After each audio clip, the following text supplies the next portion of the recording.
Corona سے ڈرنا نہیں، لڑنا ہے۔ یہ مسلمانوں کا کام نہیں ہے۔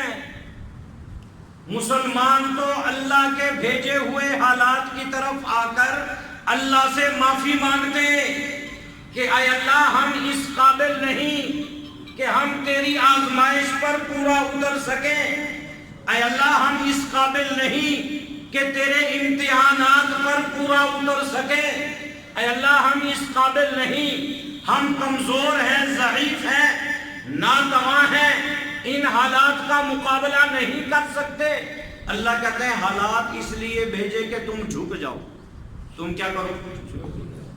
جتنی قوموں کے واقعات قرآن کریم میں مذکور ہیں نا، یہ اللہ کہتے ہیں میں نے ساری قوموں کے واقعات اس میں بیان کیے، جتنی اقوام کے واقعات مذکور ہیں قرآن مجید میں،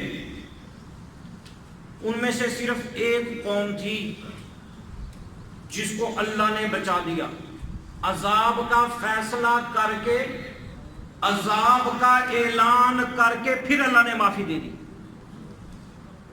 وہ کون سی قوم ہے؟ حضرت یونس علیہ السلام کی قوم۔ حضرت یونس علیہ السلام 6 سورتوں میں اللہ تعالیٰ نے ان کا ذکر کیا۔ قرآن مجید کی ایک مستقل سورت کا نام اللہ نے ان کے نام پہ سورہ یونس رکھ دیا۔ اپنی قوم کو دعوت دی کہ جس طرف تم جا رہے ہیں یہ اللہ کی نافرمانی سرکشی کا راستہ، یہ اللہ کی بغاوت کا راستہ، واپس پلٹو، اللہ کی طرف آؤ۔ قوم نے کہا یونس تو اپنا کام کر، ہمیں اپنا کام کرنے دے۔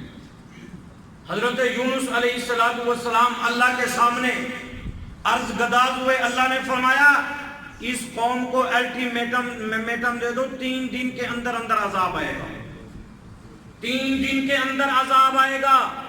حضرت یونس علیہ السلام نے اپنی قوم سے کہہ دیا بھی اب تیاری کر لو، اللہ کا عذاب آنے والا ہے۔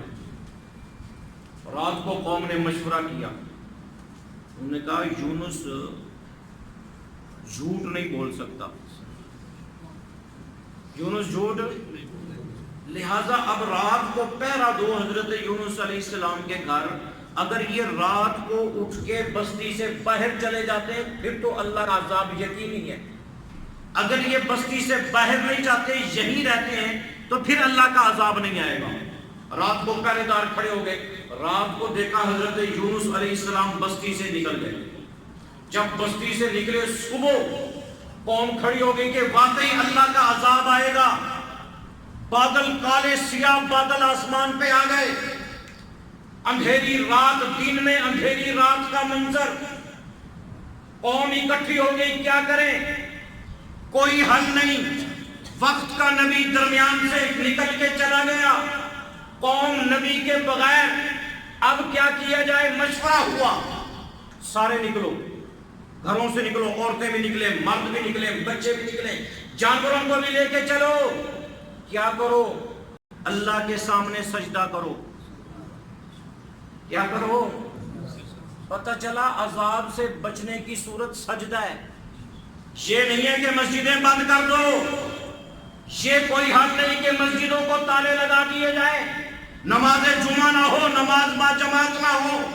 اس قوم پہ عذاب آ چکا تھا، اپنی آنکھوں سے عذاب دیکھ چکے تھے، پوری قوم سمجھتی تھی کہ اگر اس عذاب سے نجات مل سکتی ہے تو اللہ کے سامنے سجدے سے مل سکتی ہے، ورنہ نہیں مل سکتی۔ اچھا جب سجدہ کیا نا قوم نے، یہ سجدے میں روئی، گڑ گڑائی، اللہ کے سامنے آنسو بہائے، اللہ نے عذاب واپس بھیج دیا، سروں پہ آیا ہوا عذاب واپس۔ اب حضرت یونس علیہ السلام آئے، ان کو تو اللہ نے کہہ دیا تھا عذاب آئے گا، ان کو پتہ چلا کہ میری قوم تو صحیح سالم ہے۔ اس قوم کا قانون تھا کہ جو آدمی جو بات کہے اگر تو وہ سچ ہے تو اپنی سچائی پر گواہ پیش کرے، اگر گواہ نہیں پیش کرتا تو اسے قتل کر دیا جاتا تھا۔ یہ قانون تھا اس قوم کا کہ جھوٹ، ہماری قوم حضرت یونس علیہ السلام نے دیکھا کہ عذاب، اللہ نے مجھے کہا تھا عذاب دوں گا، اب عذاب تو آیا نہیں، اب میں جو ان میں جاؤں گا یہ مجھے کہیں گے ہاں بھی تو نے ہمیں کہا تھا عذاب آئے گا، عذاب تو نہیں آیا، اب اپنی اس بات پر گواہ پیش کر، گواہ تو کوئی تھا نہیں۔ اس خوف سے حضرت یونس علیہ السلام چلے گئے۔ وہ آگے واقعہ آپ سنتے رہتے ہیں، کشتی میں بیٹھے تو کشتی میں سے سمندر میں کود گئے اور مچھلی کے پیٹ میں چلے گئے۔ اللہ فرماتے ہیں لَلَبِثَ فِي بَطْنِهِ إِلَى يَوْمِ يُبْعَثُونَ، حضرت یونس علیہ السلام قیامت تک مچھلی کے پیٹ میں رہتے۔ فَنَادَى فِي الظُّلُمَاتِ، 3 اندھیروں میں انہوں نے پکارا تو کس کو پکارا؟ اللہ الہ الا انت سبحانک انی کنت من الظالمین۔